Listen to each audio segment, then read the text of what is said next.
O programa Destaque de hoje recebe aqui em nossos estúdios com muito prazer o professor Ademar Gondim. José Ademar Gondim Vasconcelos é graduado em Armas de Comunicação, turma de 1978 pela Academia Militar de Agulhas Negras. Ele é mestre em Engenharia Civil pela UFC. Na área acadêmica, o professor Ademar Gondim lecionou durante 11 anos no Departamento de Engenharia de Transportes da UFC. Atualmente, ele é presidente da ETUSA e da MC. Professor Gondim, de repente, o Código Nacional de Trânsito determina que as cidades, as prefeituras, passem a controlar o trânsito. De repente, vocês recebem esta herança de controlar o trânsito das cidades mais caóticas. Isso foi uma coisa boa? A população entendeu e que quando a prefeitura passou a assumir o trânsito, isso também, o trânsito faz parte, não só os transportes, mas como também o cidadão. E em que momento o cidadão é esclarecido que o trânsito é composto de pessoas e não só de carros? O trânsito, ele, com essa atividade, como você bem falou, que envolve o movimento das pessoas, né, quer seja como pedestre, como ciclista, como motociclista, enfim, é uma atividade que permite o deslocamento, ou seja, cada pessoa, ao se deslocar de um ponto para outro, ele está fazendo parte desse sistema de trânsito. Eu penso que a municipalização, que é basicamente a essência da sua pergunta, é um aspecto positivo, porque o município é que está ligado diretamente à vida das pessoas. Se o trânsito é municipalizado, nós temos condição de criar em cada cidade aquele mecanismo de trânsito, aquele mecanismo de mobilidade que seja adequado para as pessoas que habitam aquele espaço geográfico. Então eu penso que foi uma boa medida essa do trânsito ter vindo para os municípios. Mas as pessoas estão educadas para esse tipo de trânsito. Quando começa a educação do trânsito, quem promove a educação do trânsito? Existe isso nas escolas, que nós estamos preparando a população que cresce hoje para o trânsito do amanhã? Eu entendo que o trânsito não é uma atividade específica da educação. Ela faz parte de um contexto educacional mais amplo, né? O próprio conceito de cidadania. Nós verificamos, no que diz respeito à educação da nossa cidade, a carência de educação e de orientação em determinados segmentos, o mais importante seria o respeito ao próximo. Né? Talvez no momento em que as pessoas entenderem que o seu direito, né, vai até onde inicia o direito do outro, se isso ficasse claro na cabeça das pessoas e as pessoas exercessem efetivamente isso, não somente no trânsito, mas em qualquer atividade da sua vida, as coisas seriam melhores. Mas, doutor, vamos pensar no seguinte: como é que a gente pode educar o trânsito e se o pedestre, por exemplo, não pode andar na calçada? Então as calçadas não estão feitas, e para que o pedestre, quem é o responsável por isso? Uma calçada aqui está de um jeito, outra calçada ali está do outro, né? Você não tem, você vai andar pelo meio da rua, isso não dificulta o trânsito? Nós temos a lei de ocupação do solo, lei de uso e ocupação do solo, que é uma coisa extremamente importante, está ligada a isso. Nós temos o plano diretor da cidade, que também deve regularizar tanto as habitações quanto esses deslocamentos. Agora, o trânsito se compõe basicamente de três coisas, né? Nós temos a engenharia, a educação e o esforço legal, ou a fiscalização. Então, são três coisas que têm que ocorrer. Então, a engenharia e a legislação, né, que estabeleceriam os procedimentos, as regras, para que as pessoas pudessem se comportar. A educação é justamente a conscientização de que essas regras são necessárias. Porque só existe uma regra quando existe conflito. Quando não existe conflito, as coisas se acertam por si só e não existem regras. Na hora que existe o conflito, é criada uma regra. E essa regra tem que ser obedecida, né? Então, a educação consiste exatamente na conscientização, né? As pessoas têm que entender que essas regras são necessárias e devem ser obedecidas. E o esforço legal, ou seja, a fiscalização, é que vai, digamos assim, não vou dizer impor, mas fiscalizar para que essas regras possam ser bem e efetivamente executadas pelas pessoas. E qual é a missão da MC? Bom, a missão da MC seria dar às pessoas o trânsito como segurança e fluidez nos deslocamentos, ou seja, que o deslocamento da pessoa possa ser o mais rápido e o mais seguro possível. Essa é a nossa missão. E para que isso aconteça, é que nós trabalhamos então na engenharia, no esforço legal e na fiscalização. Quer dizer que é a missão da MC controlar o trânsito, por exemplo, daqui a 20 anos, como será o trânsito desta cidade daqui a 20 anos? Rapaz, primeiro nós temos que ver como será essa cidade daqui a 20 anos, né? Porque o trânsito é apenas uma componente desse espaço. A lei de uso e ocupação do solo é fundamental nesse aspecto. Vejam qual o grande problema hoje, ou um dos grandes problemas de Fortaleza hoje, é estacionamento. Né? Existem áreas na cidade que você não consegue estacionar o seu veículo. Então, por que isso ocorre? Porque existem empreendimentos comerciais, existem empreendimentos residenciais que não prevêem o número de vagas necessário para aquele movimento de pessoas que irão frequentar aquele ambiente. Então, na hora que isso acontece, nós estamos criando, muitas vezes, um trânsito caótico pela própria ocupação do solo.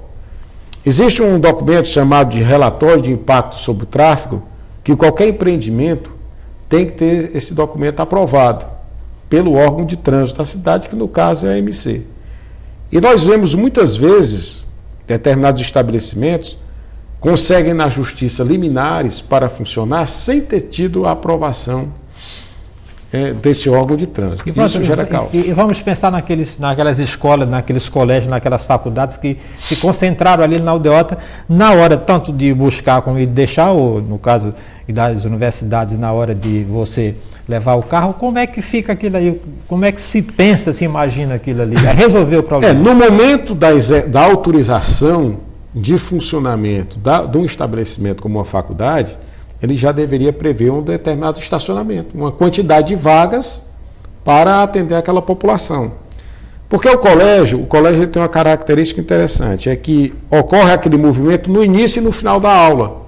Mas fora esse momento, digamos assim, de pico, as pessoas conseguem trafegar e conseguem acessar com uma certa facilidade.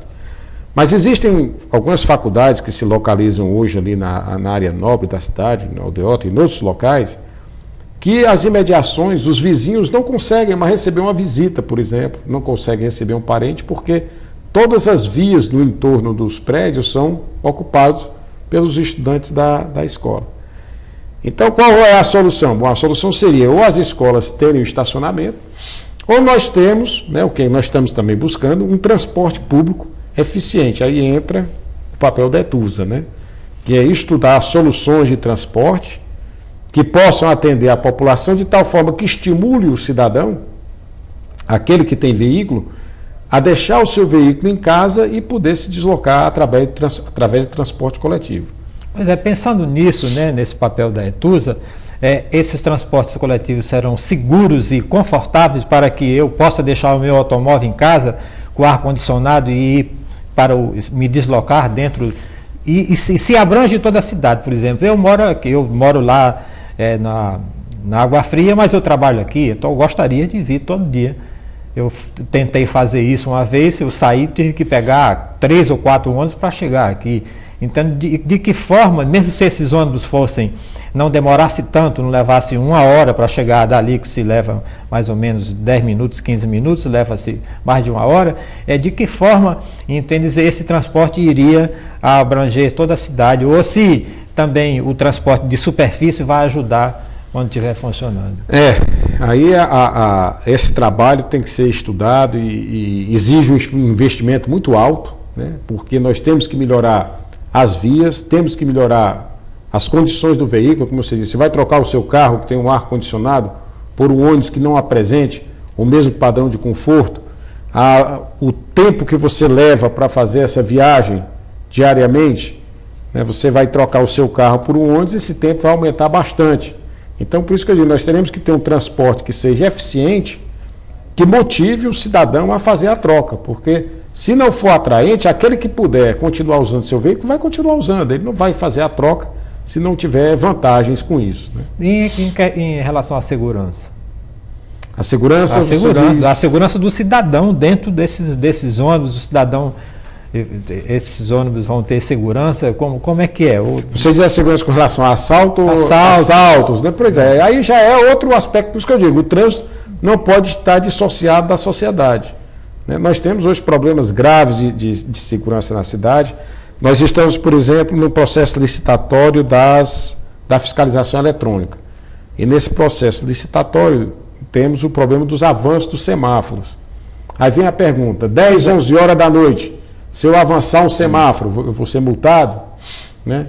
Então são questões que nós, à medida que estamos preparando o edital, aliás, o edital já está preparado, mas à medida que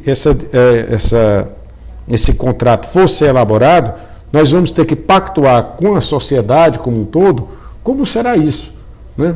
Mas o que é que leva um cidadão a avançar um sinal, por exemplo, à tarde, quando ele foi tirar e intentar a carteira, a permissão para dirigir, ele não sabe, né? Uma das regras está bastante clara que ele não pode avançar o sinal, que ele avança um sinal e ele está impedindo que o outro siga o seu caminho. O avanço do semáforo, além do risco que ele traz para si próprio e para os demais, né?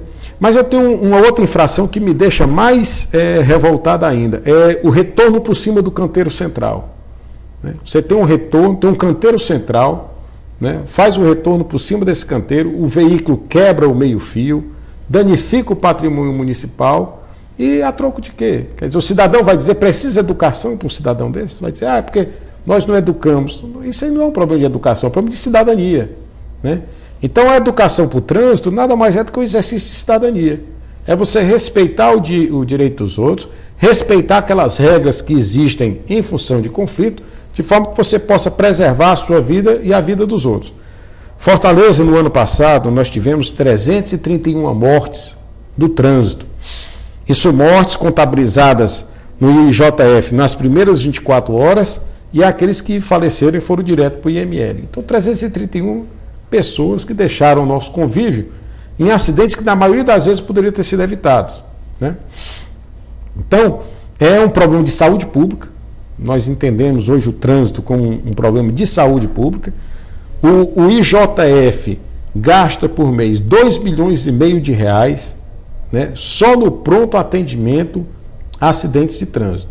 Então é um dinheiro, é um recurso que um município como o nosso poderia investir em outra coisa, nas próprias escolas, na merenda escolar, né, na educação de outras atividades culturais. Quer dizer, é um recurso que se pega e praticamente se joga fora, porque cuidando de pessoas que, por negligência, por imprudência, né, ou mesmo por imperícia, praticam esse tipo de acidente. 88% dos acidentes de trânsito são ocasionados pelo motorista. Então, quer dizer, a maioria deles são plenamente evitáveis, né? As pessoas, quer dizer, isso aliado ao álcool também traz muitos acidentes. Enfim, a nossa sociedade precisa atentar para a perda enorme que nós temos em função dos acidentes de trânsito. Eu fico muito preocupado e tenho prestado bastante atenção, e não só nos finais de semana, como também está se estendendo para os finais da tarde, aqui em vários bairros, as pessoas colocarem um barzinho pequeno, colocam as mesas no meio da rua e a comunidade faz uma festa no meio da via pública. Não tem fiscalização, não. Quem é que fiscaliza isso? Bom, o papel principal do funcionamento de um estabelecimento comercial é das regionais, né?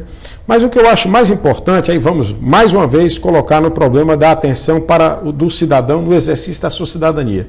O cidadão que se submete a ficar sentado numa mesa em plena via, né, no asfalto, então ele está se expondo a um risco muito grande, né? Ele tem que ter consciência que aquele não é o local adequado para ele se submeter a ficar naquela situação.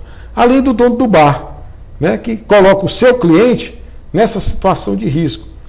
Então eu penso que aí há um conjunto de pessoas que não estão exercendo a cidadania plenamente, né?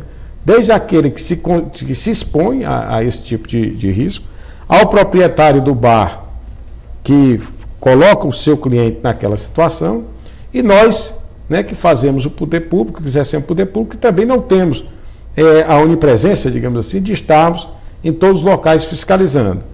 Porque no que diz respeito à AMC, nós hoje estamos enfrentando um problema de deficiência de agentes de trânsito, juntamente com um grande número de eventos que têm ocorrido na nossa cidade ultimamente. Então, o futebol, por exemplo. O futebol nós temos o Fortaleza na primeira divisão, o Ceará na segunda divisão. Então, praticamente toda semana, ou às vezes mais de uma vez por semana, nós temos grandes eventos esportivos que temos que deslocar um grande número de agentes para lá. Fora isso, essa semana, por exemplo, nós temos a Semana da Pátria, temos pessoas envolvidas com o desfile de 7 de setembro, as diversas escolas que estão fazendo manifestações cívicas, nós temos a gente lá. Temos um grande congresso de oftalmologia acontecendo na cidade. Temos no sábado um evento religioso no aterro da Praia de Iracema. No domingo nós temos a Caminhada pela Paz. Né? Então são vários eventos que exigem um grande número um deslocamento muito grande dos agentes, fora a vida normal da cidade, que são 450 mil veículos, né? Cerca de 2,5 milhões de pessoas que estão se movimentando, digamos assim, permanentemente no interior, nos limites do nosso município. E qual agente que multa agora o veículo que cometeu a infração? Não, hoje nós não temos a fiscalização eletrônica, nós temos apenas a fiscalização dos agentes, né, dos azulzinhos, como a gente chama, e os azulzinhos estão fazendo o seu papel de fiscalização, nós estamos mas eles estão bem distribuídos em toda a cidade, dá para nós temos o papel fazendo essa distribuição e temos as pessoas, temos blitz móveis, né, e blitz fixas também, que vão em determinadas áreas e fazem uma fiscalização mais efetiva. Mas por incrível que pareça, a infração de trânsito mais cometida é o uso do celular. 25% das infrações de trânsito são a pessoa dirigindo com o celular, né, que é uma infração plenamente evitável, né? A gente recomenda que... Mas essa inflação, que tem com o celular, ela tem causado acidentes? Olha, ela causa, o nosso trabalho é fluidez e segurança. Ele ocasiona pequenas colisões. Na maioria das vezes, o uso do celular leva a uma desatenção e nessa desatenção geram pequenas colisões. Né? Aquela colisão que só bate o para-choque de um no para-choque do outro, que aborrece, tem perda de tempo, tem irritação, as pessoas se irritam, etc. E tem também o problema da diminuição da fluidez, porque a pessoa está falando ao celular, ela se distrai e com isso ela diminui a sua velocidade no tráfego. É muito comum, às vezes, você está parado atrás de um veículo, num cruzamento, e você percebe que o cara não sai, quer dizer, tem espaço, não estão passando outro veículo, ele não sai. Quando você vai verificar, ele está usando o celular. Então o celular prejudica muito a fluidez. Outra recomendação que eu gostaria de fazer, lembrar a população também, que às vezes a pessoa sai com o celular, aí o telefone toca, ela encosta o veículo para fazer o atendimento do telefone. E tem ocorrido muitos assaltos em função disso. Quer dizer, a pessoa fica muito vulnerável quando ela estaciona o seu veículo em uma determinada situação, vai falar o celular, ou seja, ela se desconcentra, não tem atenção e muitas vezes ela corre o risco de ser assaltada. Quer dizer que a humanidade vai caminhando cada vez mais para ele ficar com medo de assalto? Não tem solução para as grandes cidades para acabar com os assaltos na via pública? Porque está no público. O problema da segurança hoje, quando a gente compara com alguns anos atrás, há uns 35 anos atrás, né, que eu era garoto, quando eu tinha meus 15, 16 anos, eu morava ali na Juvita Feitosa, próximo à Igreja Redonda, e era muito comum, eu gostava de futebol, eu ia ao jogo do Ceará à noite, chegava em casa 11h30 da noite, meia-noite, meu pai estava dormindo tranquilamente, eu vinha caminhando e eu não me sentia inseguro. Hoje eu tenho um garoto de 13 anos, eu não sinto segurança em deixá-lo ir na esquina da minha casa, porque eu tenho risco, eu tenho medo de ser abordado por alguém, enfim. Nós temos um problema de segurança muito sério hoje, né? Nós temos que... A gente anda sobressaltado, a gente anda preocupado, né? E é preciso que a sociedade se mobilize com relação a isso. Eu penso que é o momento de nós também, né? Todos nós, tudo passa pela educação da cidadania. Nós comecemos a fazer um trabalho para resgatar isso. Ok, o senhor tem 1 minuto, professor Ademar Gondim, para suas considerações finais, falando do que o senhor não falou sobre a MC e a ETUSA. Não, eu só queria destacar que nós estamos fazendo um trabalho lá, seguindo a orientação da nossa prefeita, né, que é uma administração, o prefeito Luiz Lins coloca que a administração tem que ser calcada na legalidade, na moralidade, na transparência e na participação. E nós temos procurado sempre atender qualquer solicitação e quando a população nos busca lá na MC, nós possamos atendê-los e conversar, porque a razão de existir tanto da MC e da ETUSA é servir a população de Fortaleza. Ok, agradeço muitíssimo aqui. O programa Destaque volta na próxima semana com outro convidado importante falando do assunto de interesse da nossa comunidade. Muito obrigado.